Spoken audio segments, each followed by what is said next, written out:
L'arbre semble fixe, parce qu'il vit dans un temps différent du nôtre. Mais que l'homme se mette à vivre plus lentement, et il verra les arbres marcher.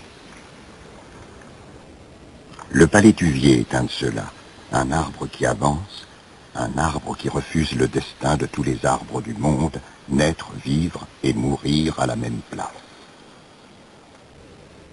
Le palétuvier est un arbre mobile, lent funambule perché sur son fil d'eau.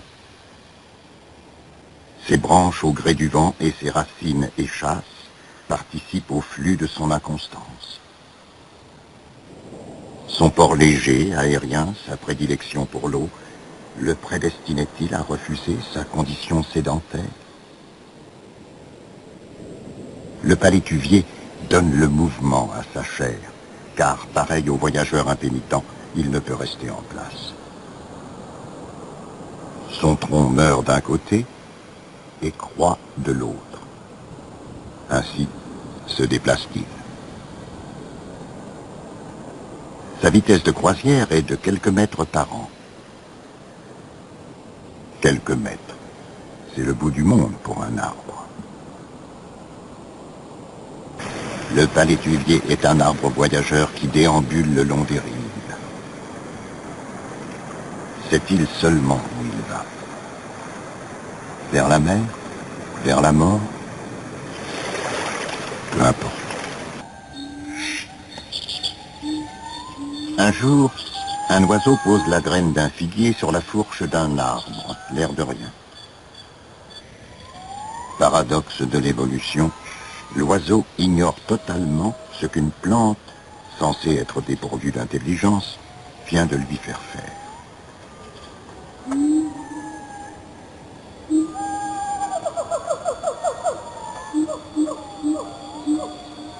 Trop tard. La semence du figuier prend son élan. C'est l'engrenage d'un crime parfait. L'arbre étrangleur a tout son temps. Il descend ses racines en forme de liane et enserre lentement le tronc de sa victime. Les racines de l'étrangleur s'épaississent, se ramifient et se soudent entre elles, jusqu'à ce que mort s'ensuive. Le visage du figuier étrangleur apparaît au grand jour. Son énorme tronc racine porte en creux le fantôme de sa victime.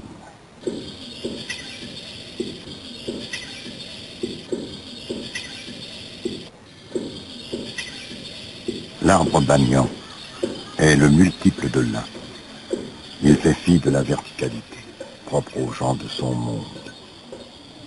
Il s'accroît à l'horizontale.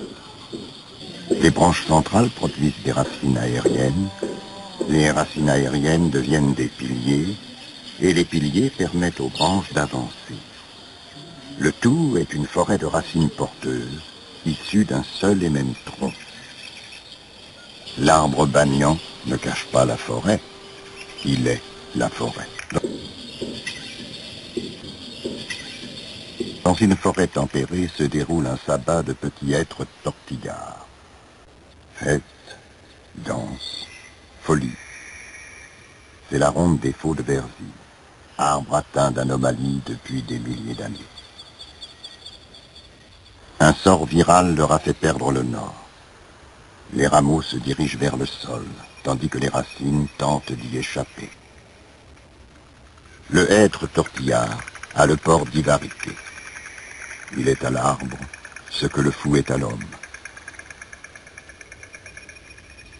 L'arbre d'Ivarité prône l'anarchie dans ses formes. Torsion, zigzag, distorsion, boursouflure, soudure, renflement, courbure, chahut, dispersion, égarement, divagation. Forme de folie ou folie de forme. Chaque arbre est unique et leur inventaire est sans fin. Il était une fois une source et un petit étang, lisse comme un miroir. Ici, il y a très longtemps, se tenait le baobab. Le baobab se tenait auprès de l'eau et dressait sa cime vers le ciel.